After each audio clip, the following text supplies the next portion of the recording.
Presenting Civil Guruji app available in Google Play Store. Download now. Hello engineers, मैं engineer and corporate trainer Syed Mohammad Talha एक बार फिर से आप सभी का स्वागत करता हूं आपके अपने पसंदीदा यूट्यूब चैनल सिविल गुरुजी में, जहां पे हम लोग बात करते हैं सिविल इंजीनियर्स के बारे में।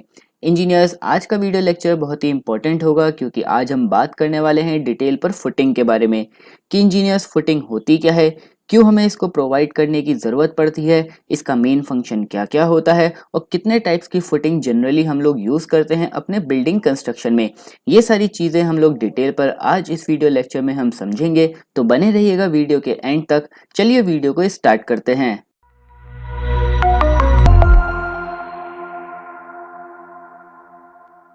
सो इंजीनियर, सबसे पहले बात करते हैं व्हाट इज फुटिंग। फुटिंग होती क्या है? Foundation is an important part of the structure which transfers the load of the structure to the foundation soil. Foundation क्या होती है इंजीनियर्स? हमारी एक इंपॉर्टेंट पार्ट होती है हमारी बिल्डिंग स्ट्रक्चर के लिए, जो क्या काम करती है, हमारा जो हमारा लोड आ रहा होता है हमारे स्ट्रक्चर का, उसको सेफली ट्रांसफर करती है हमारी सॉइल में।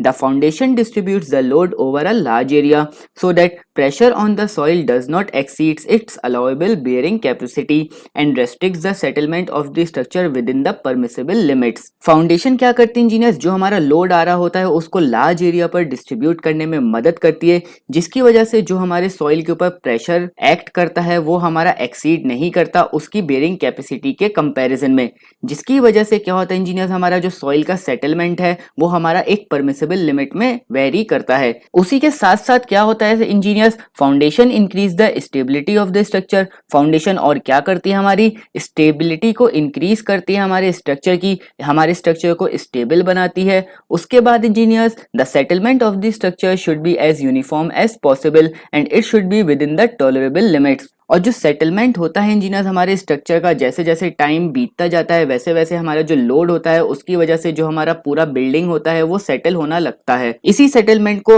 एक टॉलरेबल लिमिट में रखने के लिए क्या मदद करती है? हमारी फुटिंग। वो क्या करती है इंजीनियर्स? जो हमारे स्ट्रक्चर का पूरा लोड आ रहा होता है उसको लार्ज एरिया पर डिस्ट्रीब्यूट करती है, जिसकी वजह से जो हमारा सेटलमेंट होता है हमारी बिल्डिंग का वो हमारा एक परमिसिबल लिमिट में वेरी करता है। सो आप यहाँ पे ये बात याद रखिएगा कि फाउंडेशन या फुटिंग क्या होती है? हमारे जो लोड आ रहा होता है पूरे स्ट्रक्चर का उसको सॉइल में लार्ज एरिया पर डिस्ट्रीब्यूट करने में मदद करती है। इसके बाद इंजीनियर्स आगे बढ़ते हैं और अब समझते हैं व्हाई वी प्रोवाइड फुटिंग। हम लोग फुटिंग क्यों प्रोवाइड करते हैं? इसको इंजीनियर्स मैं आपको एक एग्जांपल से समझाना चाहता हूं कि हमें फुटिंग क्यों प्रोवाइड करने की जरूरत पड़ती है इतनी।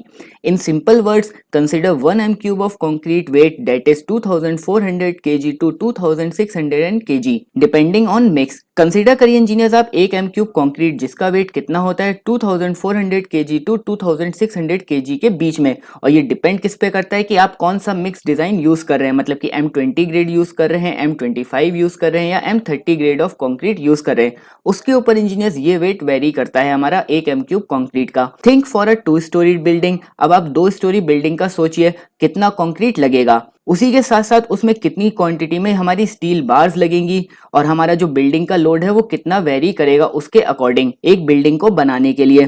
सो engineers, foundation is to be strong enough to bear that all loads without any settlement. So engineers, जो हमारी फाउंडेशन होनी चाहिए वो इतनी स्ट्रांग होनी चाहिए कि ये सारे लोड्स को बियर कर सके और कोई भी हमारा सेटलमेंट ना हो हमारी बिल्डिंग में। So for spreading the vertical loads to large area footings are constructed. So इन सारे लोड्स को लार्ज एरिया पर डिस्ट्रीब्यूट करने के लिए हमें क्या प्रोवाइड करना पड़ता है इंजीनियर्स? हमारी फुटिंग को।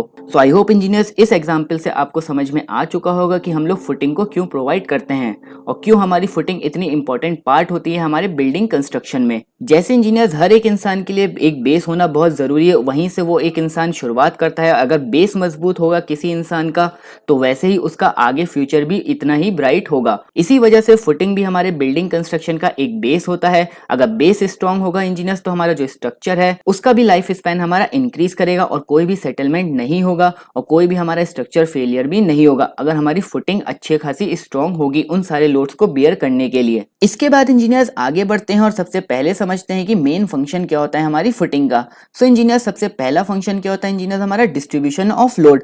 फुटिंग जो होती है हमारी लोड का इक्वली डिस्ट्रीब्यूट करती है, जितने भी लोड लोड्स आ रहे होते हैं हमारे डिफरेंट डिफरेंट आरसीसी स्ट्रक्चर से हमारी फुटिंग के ऊपर, उसको ये एक वाइडर एरिया पर स्प्रेड करती है, जिसकी वजह से हमारे स्ट्रक्चर को एक स्टेबिलिटी प्रोवाइड होती है।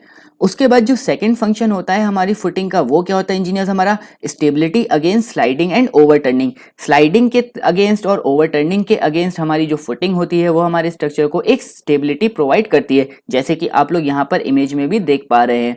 इसके बाद थर्ड फंक्शन क्या होता है इंजीनियर्स, मिनिमाइज डिफरेंशियल सेटलमेंट। जितना भी लोड हमारे स्ट्रक्चर का आ रहा होता है हमारी फुटिंग के ऊपर, अगर इंजीनियर्स हम लोग हर जगह पर फुटिंग अच्छे से नहीं प्रोवाइड करेंगे हमारे बिल्डिंग स्ट्रक्चर में, तो क्या होगा इंजीनियर्स, जहां पर लोड ज्यादा होगा वहां पे हमारी बिल्डिंग का सेटलमेंट ज्यादा हो जाएगा एज कम्पेयर टू जहां पे लोड का वेरिएशन हमारा कम होगा। जैसे कि इंजीनियर्स हमारी जो फुटिंग है वो वाइडर एरिया पर हमारे लोड को डिस्ट्रीब्यूट करती है, तो इसीलिए इंजीनियर्स फुटिंग क्या करती है, जो हमारा डिफरेंशियल सेटलमेंट होता है, ये कहें अनइवन सेटलमेंट होता है हमारे बिल्डिंग स्ट्रक्चर का, उसको प्रिवेंट करने में भी मदद करती है। उसके बाद फोर्थ फंक्शन क्या होता है इंजीनियर, हमारा प्रोवाइड लेवल सरफेस। एक लेवल सरफेस हमारी प्रोवाइड करती है हमारे बिल्डिंग स्ट्रक्चर को। और लास्ट फंक्शन क्या होता है इंजीनियर, हमारा minimise distress against soil movement. इसके बाद इंजीनियर्स आगे बढ़ते हैं और अब समझते हैं कि difference between footing and foundation. Footing and foundation के बीच में बेसिकली क्या डिफरेंस होता है, कब हमें फुटिंग बोलना चाहिए और कहाँ पे हमें फाउंडेशन बोलना चाहिए। So engineers, footing is a part of foundation which is constructed with concrete or brickwork masonry and act as a base to the floor columns and floor walls। Footing क्या होता है इंजीनियर, हमारा foundation का part होता है जो किसका बना हो सकता है, कंक्रीट का या ब्रिकवर्क मशीनरी का, और ये एक्ट कैसे करता है, एज अ बेस हमारे कॉलम के लिए और वॉल्स के लिए। The main functions of footing is to transfer the vertical loads directly to the soil. जो मेन फंक्शन होता है, जैसे कि मैं आपको पहले भी बता चुका हूं कि फुटिंग का मेन फंक्शन क्या होता है, जो भी इंजीनियर्स हमारा वर्टिकल लोड्स आ रहा होता है डिफरेंट डिफरेंट आरसीसी स्ट्रक्चर की वजह से, उसको ये सेफली ट्रांसफर करती है, और ये कहें कि डायरेक्टली ट्रांसफर करती है सॉइल में उसके वाइडर एरिया को। एंड लास्ट में engineers, the term footing is used in conjunction with shallow foundation commonly. और जो इंजीनियर्स ये जो टर्म होती है फुटिंग, ये हम जनरली किसके लिए यूज करते हैं, जहां पर इंजीनियर्स हम लोग शैलो फाउंडेशन प्रोवाइड करते हैं, वहां पर इंजीनियर्स हम लोग टर्म यूज करते हैं फुटिंग का। आगे बढ़ते हैं इंजीनियर्स और लास्ट टॉपिक की तरफ चलते हैं, और वो क्या है हमारा डिफरेंट टाइप्स ऑफ फाउंडेशन। कितने टाइप्स की फाउंडेशन जनरली हम लोग बिल्डिंग कंस्ट्रक्शन में यूज करते हैं, उसके बारे में यहाँ पर समझते हैं engineers. Depending on soil bearing capacity of a particular location, different types of footing are selected and constructed. जहां पे भी इंजीनियर्स आप लोग अपनी बिल्डिंग कंस्ट्रक्ट कर रहे होंगे, तो वहां की जो सॉइल होगी उसकी बेयरिंग कैपेसिटी सबसे पहले आप वहां की चेक करेंगे। उसी के अकॉर्डिंग इंजीनियर्स आप लोग ये डिसाइड करेंगे कि आपको किस टाइप की वहां पे फुटिंग प्रोवाइड करनी है। डिफरेंट सॉइल की बेयरिंग कैपेसिटी के अकॉर्डिंग डिफरेंट टाइप्स की फुटिंग हम लोग कंस्ट्रक्ट करते हैं और उसी के अकॉर्डिंग सेलेक्ट करते हैं। जैसे कि engineers, foundations are mainly classified into two types, और ये जनरली क्लासिफाई होती हैं टू टाइप्स में। पहली होती है इंजीनियर्स हमारी शैलो फाउंडेशन, और दूसरी होती है हमारी deep foundation. If the depth of the footing is equal to और greater than its width, it is called deep foundation. जहां पर इंजीनियर्स डेप्थ जो होगी हमारी फुटिंग की वो ग्रेटर देन होगी उसके विड्थ के कंपैरिजन में, तो उस टाइप की फुटिंग को इंजीनियर्स हम लोग क्या कहेंगे, डीप फाउंडेशन, और otherwise it is called shallow foundation. So I hope engineers आपको ये समझ में आ चुका होगा कि फुटिंग होती क्या है, इसका पर्पस क्या होता है, क्यों हमें इसको प्रोवाइड करने की जरूरत पड़ती है, इसके मेन फंक्शंस क्या होते हैं हमारी फुटिंग की, क्या डिफरेंस होता है हमारी फुटिंग में और फाउंडेशन में, कि कब हमें फुटिंग बोलना चाहिए और कब हमें फाउंडेशन बोलना चाहिए। उसके बाद इंजीनियर्स आपको लास्ट में ये भी समझ में आ चुका होगा कि कितने टाइप्स की जनरली हमारी फाउंडेशन होती है हमारे बिल्डिंग कंस्ट्रक्शन में, और कैसे हम उसको डिटरमाइन करेंगे। डेप्थ जो होगी इंजीनियर्स हमारी ग्रेटर देन होगी उसके विड्थ के कंपेरिजन में, तो वो हमारी डीप फाउंडेशन होगी, और अदरवाइज वो कौन सी फाउंडेशन होगी, हमारी शैलो फाउंडेशन। इसके बारे में इंजीनियर्स हम लोग डिटेल पर बात करेंगे कि शैलो फाउंडेशन क्या होती है, उनके टाइप्स क्या होते हैं, और डीप फाउंडेशन क्या होती है और उनके टाइप्स क्या होते हैं, अपनी नेक्स्ट वीडियो में। तब तक के लिए इंजीनियर्स, वीडियो पसंद आई हो तो वीडियो को लाइक करिएगा, चैनल को अगर अभी तक सब्सक्राइब नहीं किया है तो चैनल को जरूर सब्सक्राइब करिएगा, और नोटिफिकेशन बेल आइकन को तो जरूर प्रेस करिएगा, जिससे फ्यूचर में आने वाली वीडियोस आप तक पहुंच सकें। तब तक के लिए engineers, thank you, keep learning, keep sharing.